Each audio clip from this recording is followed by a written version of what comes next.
మీకు తెలుసా, తన తండ్రి చేసిన అప్పుకు 6 ఏళ్ల నుండే ఒక యజమాని దగ్గర బానిసగా ఉంటున్న ఒక కళ్ళు నా తలరాత ఇంతే అంటూ బాధపడుచూ ఉన్నాడు. మరి అతని తలరాతను దేవుడు ఎలా మార్చాడో చూద్దామా? పశ్చిమ బెంగాల్లో ఒక రైతు ఉండేవాడు. అతని దగ్గర అనేక మంది పనివాళ్ళు ఉండేవారు. వారిలో ఒకడు బీజోయ్. బీజోయ్ చాలా పేదవాడు. తన రెక్కల కష్టంతో కుటుంబాన్ని పోషించుకోవడం కష్టమయ్యేది. రెక్కాడితే గాని డొక్కాడిన పరిస్థితి వాది. అలాంటి పరిస్థితుల్లో అప్పు చేయక తప్పలేదు. తన యజమానికి కొంత డబ్బు బాకీ పడ్డాడు. అది వడ్డీతో కలిసి చాలా పెద్ద మొత్తం అయింది. దాన్ని తీర్చడానికి దారి లేదు. అలాంటి సమయంలో యజమానుడు ఒక పరిష్కారాన్ని సూచించాడు. బీజో యొక్క 6 ఏళ్ల కుమారుడైన కల్లుని తన దగ్గర పనిలో పెట్టమన్నాడు. ఆ విధంగా కొలువులో చేరిన 6 ఏళ్ల కల్లు పశువుల కాపరి అవతారమెత్తాడు. ఆటపాటలతో హాయిగా గడపాల్సిన కల్లు యజమానుని చేతి క్రింద నలిగిపోతూ ఉన్నాడు.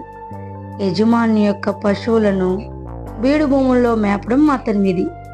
ఆ పశువులకైనా కడుపు నిండా తిండి దొరుకుతుంది గాని తాను మాత్రం అర్ధాకిలతోనే గడుపుతున్నాడు. ఒంటి మీద చింపిరి గుడ్డలు. తన పరిస్థితికి తానే జాలు పడుతూ ఒక దినాన తండ్రిని అడిగాడు, నాన్న, నేనెందుకు ఇలా ఉండాలి? అందరి పిల్లల్లాగా నేను కూడా హాయిగా ఆడుకోవచ్చు కదా అన్నాడు.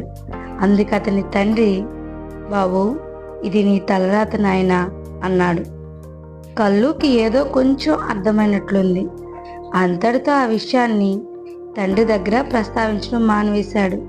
కానీ ఒంటరిగా ఉన్నప్పుడు బాధపడేవాడు. ఒక దినమున పశువులను మేపుతూ ఒక గట్టు మీద కూర్చొని బాధపడడం ప్రారంభించాడు.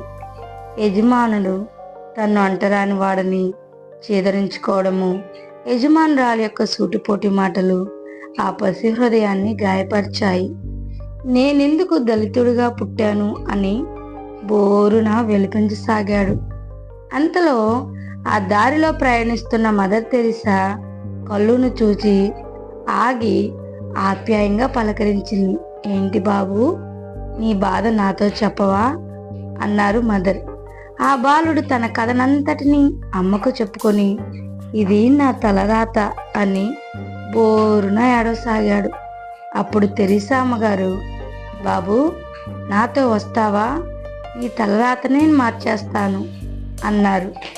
అందుకు ఆ బాలుడు సరే అన్నాడు. అమ్మతో కలిసి వెళ్ళిపోయాడు. ఈ విషయాన్ని తెలుసుకున్న యజమానుడు కోపోద్రేకుడై పోలీస్ కేసు పెట్టాడు.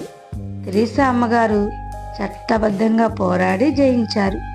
తర్వాత అతన్ని స్కూల్లో చేర్పించి విద్యా బుద్ధులు నేర్పించారు.